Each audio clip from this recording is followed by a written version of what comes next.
خوش آمدید۔ آج ہم تاریخ کے ایک ایسے امیر ترین بزنس مین کی کہانی جانیں گے جن کی مثال ملنا مشکل ہے۔ ذرا سوچئے، 600 ارب ڈالرز آج کے حساب سے ان کی دولت کا اندازہ اتنا لگایا جاتا ہے۔ مطلب یہ کہ وہ انسانی تاریخ کے شاید سب سے امیر ترین لوگوں میں سے ایک تھے۔ سوال یہ ہے کہ آخر ایک شخص نے، وہ بھی 1400 سال پہلے، بالکل صفر سے شروع کر کے اتنی بڑی دولت کیسے بنائی؟ اس کا جواب جاننے کے لیے ہمیں ان کے اس حیرت انگیز سفر کے بالکل شروع میں جانا پڑے گا۔ تو چلیں دیکھتے ہیں کہ یہ سب کیسے شروع ہوا۔ تو بات ہو رہی ہے عبد الرحمن بن عوف کی۔ یہ کوئی معمولی شخصیت نہیں تھی۔ سوچیں، وہ اتنے امیر تھے کہ جب ان کا انتقال ہوا تو ان کے چھوڑے ہوئے سونے کو توڑنے کے لیے کلہاڑیاں استعمال کرنی پڑی، اور صرف دولت ہی نہیں، عزت کا یہ عالم تھا کہ انہیں پوری مسلم کمیونٹی کی قیادت کے لیے بھی چنا گیا تھا۔ ان کی پیدائش مکہ کے ایک امیر ترین تاجر خاندان میں ہوئی۔ پیغمبر اسلام کے تقریباً 10 سال بعد انہیں وراثت میں ہی چمڑے اور پرفیوم کا ایک بڑا چلتا ہوا کاروبار ملا۔ وہ پورے عرب میں تجارتی قافلوں کے ساتھ سفر کرتے تھے اور بہت کم عمری میں ہی اپنے قبیلے کے ایک اہم لیڈر بن چکے تھے۔ اتنا بڑا مقام اور دولت ہونے کے باوجود وہ مکہ میں اسلام قبول کرنے والے سب سے پہلے لوگوں میں سے تھے۔ یہ ایک ایسا فیصلہ تھا جس نے ان کی پوری زندگی کا رخ بدل دیا، کیونکہ اس ایک قدم نے انہیں مکہ کے طاقتور ترین لوگوں کے سیدھا سامنے لا کھڑا کیا۔ اب ہوتا یہ ہے کہ مکہ میں مسلمانوں پر ظلم بڑھنے لگتا ہے۔ حالات اتنے خراب ہو جاتے ہیں کہ انہیں ہجرت یعنی شہر چھوڑنے پر مجبور کر دیا جاتا ہے، اور یہیں عبد الرحمن بن عوف کو اپنی زندگی کا سب سے بڑا اور مشکل فیصلہ کرنا پڑا۔ مکہ کے جو بڑے سردار تھے، انہوں نے انہیں ایک الٹیمیٹم دے دیا۔ انہوں نے کہا، یا تو مکہ میں رہو اور اپنی ساری دولت، اپنا سارا بزنس اپنے پاس رکھو، یا پھر اگر مدینہ جانا ہے تو سب کچھ یہیں چھوڑ کر خالی ہاتھ جاؤ۔ وہ جانتے تھے کہ عبد الرحمن کے جانے سے مکہ کی اکنامی کو کتنا بڑا دھچکا لگے گا، اس لیے انہوں نے انہیں ایمان اور دولت میں سے ایک چیز چننے پر مجبور کر دیا۔ اور یہ سلائیڈ ان کی قربانی کی گہرائی کو بہت اچھے سے دکھاتی ہے۔ دیکھیے، مکہ میں وہ ایک کامیاب بزنس مین تھے، بے تحاشا دولت تھی، معاشرے میں اونچا مقام تھا، اور مدینہ پہنچے تو کیا تھا؟ ایک خالی ہاتھ مہاجر جس کے پاس کوئی سرمایہ نہیں تھا اور سب کچھ نئے سرے سے شروع کرنا تھا۔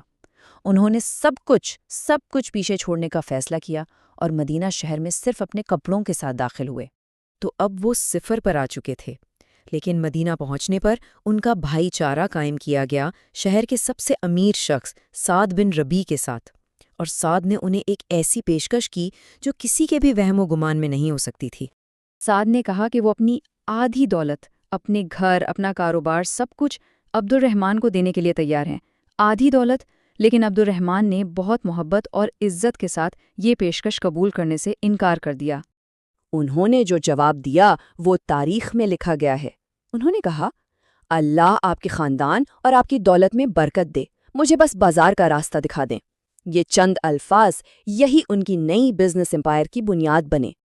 دیکھیے، انہوں نے پیسے نہیں مانگے، انہوں نے موقع مانگا، اور موقع ملتے ہی انہوں نے ایک سیدھا سادہ لیکن بہت مؤثر بزنس پلان شروع کر دیا۔ سب سے پہلے انہوں نے پورا دن مارکیٹ کو سمجھنے میں لگایا کہ یہاں کام کیسے ہوتا ہے۔ پھر انہوں نے بغیر کوئی پیسہ لگائے مکھن اور کھجوروں کا سودا کیا، اس شرط پر کہ منافع میں حصے داری ہوگی۔ اسی دن وہ سامان بیچا اور تھوڑا سا منافع بھی کما لیا، اور آخر میں اس منافع سے اپنے پارٹنر کو اس کا حصہ دیا، اپنے میزبان کے لیے کھانا خریدا، اور پھر اگلے دن یہی عمل دہرایا۔ اور پھر دیکھتے ہی دیکھتے ان کا یہ چھوٹا سا منافع بڑھنا شروع ہو گیا، اتنا کہ انہوں نے شادی بھی کر لی اور اپنے کاروبار کو مزید پھیلانا شروع کر دیا۔ اور یہاں انہوں نے کچھ ایسے بزنس اصول اپنائے جنہوں نے انہیں مارکیٹ میں سب سے الگ اور کامیاب بنا دیا۔ فرق کیا تھا؟ جہاں دوسرے تاجر دھوکہ دہی یا قیمتیں بڑھا کر گاہکوں کا فائدہ اٹھاتے تھے، وہیں عبد الرحمن کا طریقہ بالکل الگ تھا۔ وہ ایمانداری اور شفافیت سے کام کرتے، قیمتیں سب کے لیے ایک جیسی اور مناسب رکھتے۔ ان کا مقصد گاہک کا استحصال کرنا نہیں بلکہ اس کا اعتماد جیتنا تھا، اور اسی چیز نے ان کے لیے ایسی کسٹمر لائلٹی پیدا کی جو کسی اور کے پاس نہیں تھی۔ ان کے کچھ بنیادی بزنس اسٹریٹجیز دیکھیں۔ پہلی، کبھی قرض نہیں لینا۔